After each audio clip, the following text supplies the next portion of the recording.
Sometimes in life, we have to make massive decisions. And one huge decision that most of us make in our lifetime is choosing what college to go to. For me, I agonized over what college I should go to. And finally, one day I was reading a book and the author went to a college called Central Bible College. And as soon as I read that in the book, I knew for some reason that that's where I was supposed to go.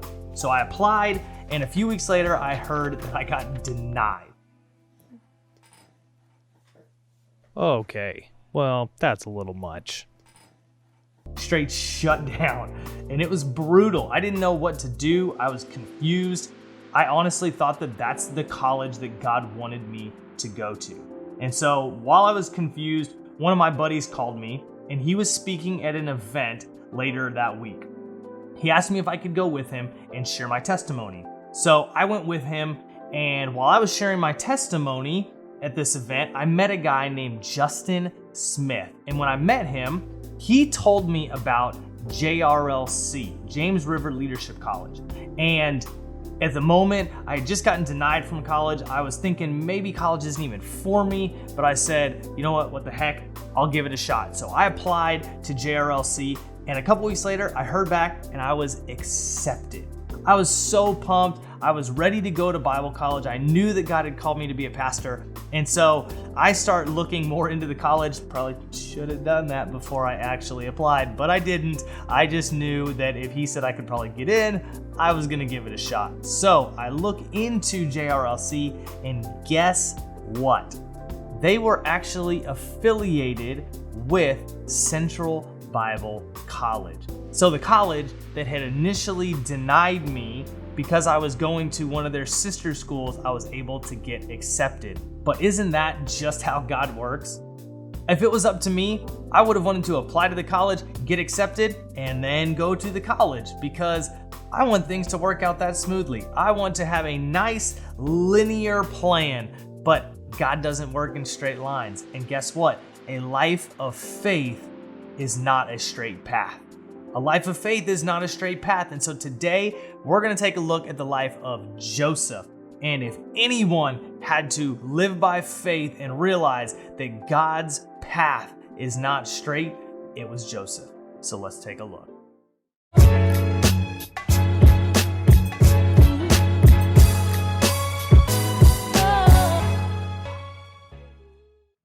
If there is anyone who had to live a life of faith when it seemed like nothing was going their way, it was Joseph. If you've ever seen Winnie the Pooh, think of Eeyore, who's always negative, always depressed. If anyone had a right to be like that, it was Joseph, because literally nothing went right in Joseph's life, yet he still had faith. He's a 17-year-old kid, and he's out in the meadow watching his dad's sheep, and he has a dream. The dream is so amazing that he runs back and tells his brothers. And basically the translation of the dream is that one day his brothers are going to bow down to him. Just like most older brothers probably would, they got pissed.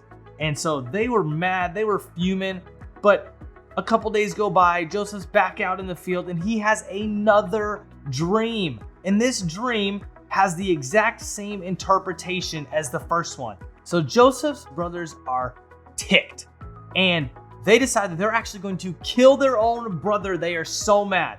But one of his brothers decides, no, that's not a good idea to kill him. Let's just sell him into slavery. Like, that's so much better. And this is where Joseph's life just goes on a roller coaster. He's sold into slavery in Egypt and he works for a guy named Potiphar. Potiphar is the captain of the guard for Pharaoh, a very powerful guy in Egypt.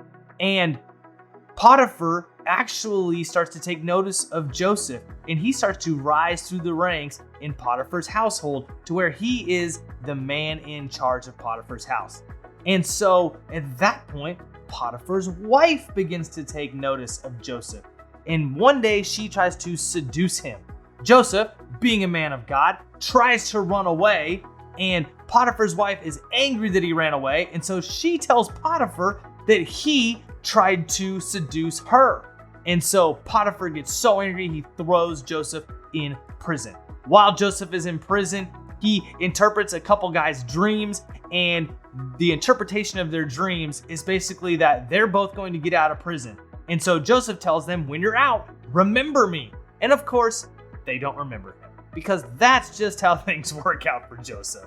So a couple years later, Pharaoh, the most powerful guy in Egypt, has a dream, and he doesn't know what in the world it means. And finally, one of these guys that was in prison with Joseph remembers him. He tells Pharaoh to go get Joseph. Joseph comes out, he rightly interprets the dream of Pharaoh, and Pharaoh pulls him out of prison, and he actually puts him as second in command of everything that he is doing. The dream that Joseph interpreted was that the entire land would be under a famine for a long, long time. No food, hardly any water. And so Joseph is the guy who gets put in charge to put a plan in place. And so after years of famine and so many people around are struggling, Joseph's brothers come from Israel to Egypt to try and get some food. And guess who they get brought in front of to try and ask for food? Joseph. They get brought in front of Joseph. This is tons of years later, and Joseph's dream is finally coming true. Finally coming true. And guess what?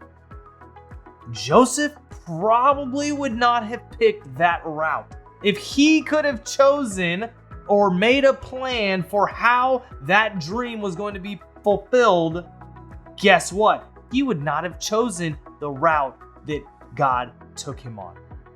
But a life of faith is not a straight path. A life of faith is not a straight path. We can't expect to live a life where we actually trust God, where we actually do what God calls us to do, and for it to be easy, for us to be able to have everything work out, for it to make complete sense in our minds. That is not the way that it works. It didn't work that way for Joseph. It didn't work that way for me trying to get into college.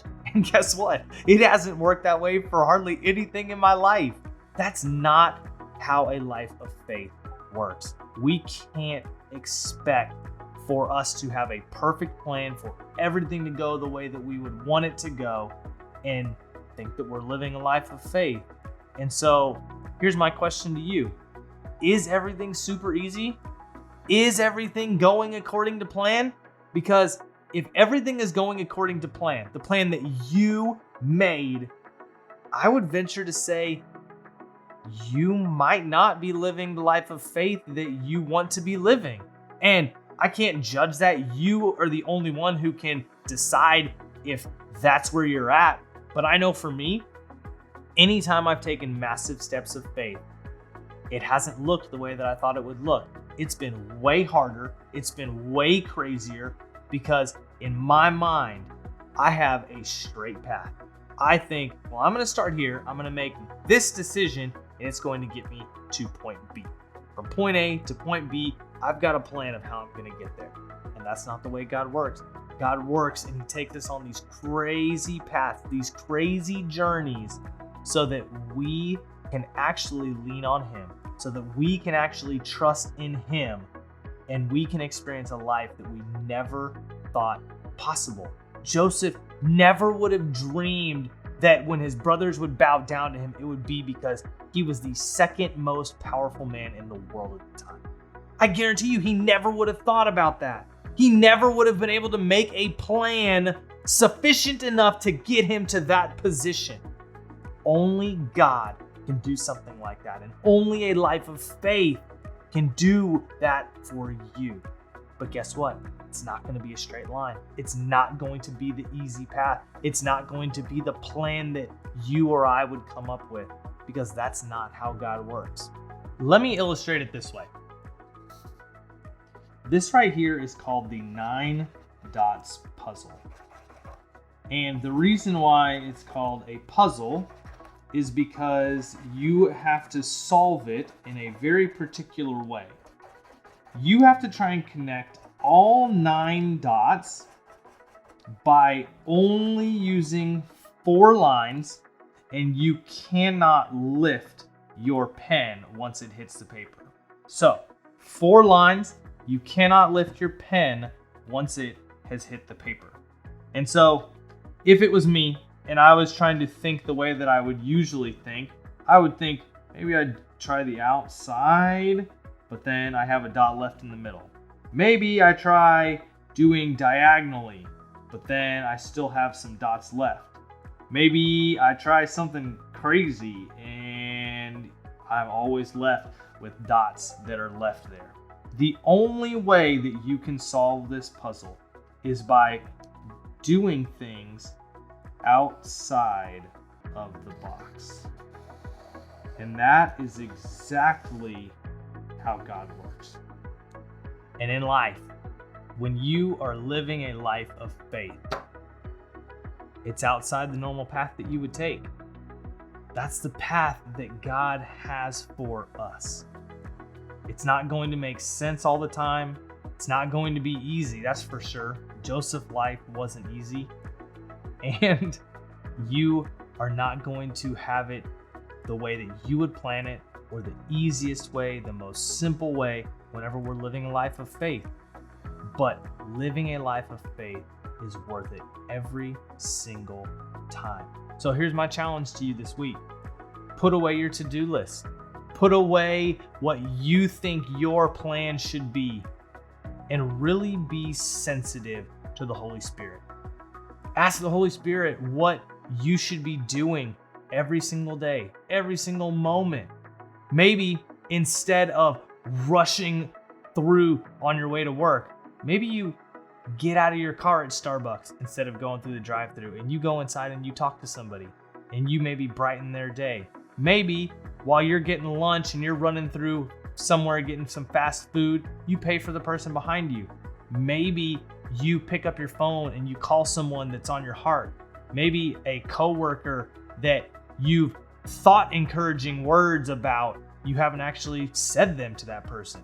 And you just need to actually go up to them and tell them what they mean to you and encourage somebody. Maybe you encourage them in how hard they work, or how diligent they are, or how good of a dad they are, or how good of a mom they are. Sometimes the life of faith seems like it's stopping our plan. It's stopping the flow of what we think we should be doing. And I'll be honest, I'm pretty bad at it.